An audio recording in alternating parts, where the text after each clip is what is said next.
Sud Radio Regard de Femme, Michel Vianès. Bonjour Michel Vianès. Bonjour Jean-Marie. Présidente de l'organisation non gouvernementale Regard de Femme. Michel, vous voulez nous parler de l'étude publiée par l'Institut des politiques publiques sur les disparités selon le sexe des dépenses de l'enseignement supérieur.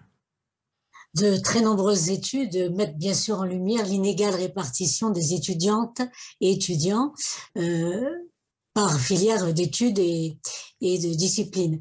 Mais cette dernière étude, grâce justement à de nouvelles données sur les coûts de formation de l'enseignement supérieur, évalue donc les différences des dépenses d'enseignement en fonction du sexe des étudiants. Et bien sûr, comme il fallait s'y attendre, les dépenses publiques d'enseignement supérieur consacrées aux étudiantes sont inférieures de 18% à celles consacrées aux étudiants. Et l'écart sera encore plus important si les données détaillées concernaient également les formations qui sont sous la tutelle d'autres ministères que celui de l'enseignement supérieur, notamment celles concernant les écoles d'ingénieurs les plus prestigieuses et celles concernant les écoles privées. Et ça, c'est un écart important. Alors, comment on explique le fait qu'on dépense moins dans l'éducation supérieure des filles que dans l'éducation supérieure des garçons ? Eh bien, cet écart est totalement paradoxal puisque les filles sont plus nombreuses à suivre des études supérieures. Seulement, elles constituent moins de 40% des effectifs des grandes écoles, des instituts universitaires de technologie et des classes préparatoires et qu'un cinquième des effectifs dans les formations universitaires et en mathématiques, ingénierie, informatique. Toutes ces disciplines scientifiques qui sont beaucoup plus coûteuses, notamment en raison des taux d'encadrement plus élevés et d'autres.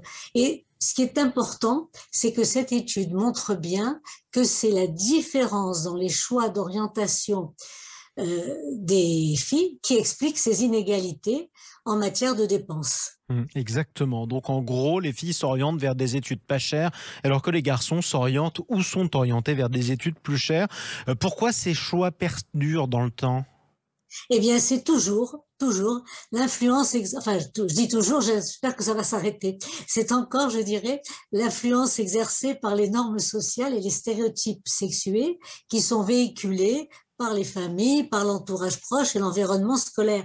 Et cette étude, c'est encore une nouvelle raison de faire que la part des femmes dans les filières sélectives, les disciplines scientifiques, qui sont aujourd'hui largement dominées par les hommes, eh bien, les femmes soient plus présentes et ça permettrait à la fois de rééquilibrer les dépenses d'enseignement supérieur en faveur des filles. C'est une question, je dirais, de justice sociale, mais aussi un levier pour réduire les inégalités salariales entre les femmes et les hommes, puisque ces formations scientifiques conduisent à des salaires et des postes supérieurs. Et c'est ainsi que la boucle est bouclée. Merci beaucoup Michel Vianès, présidente de l'organisation non gouvernementale Regard de Femme. On vous retrouve un prochain samedi sur Sud Radio.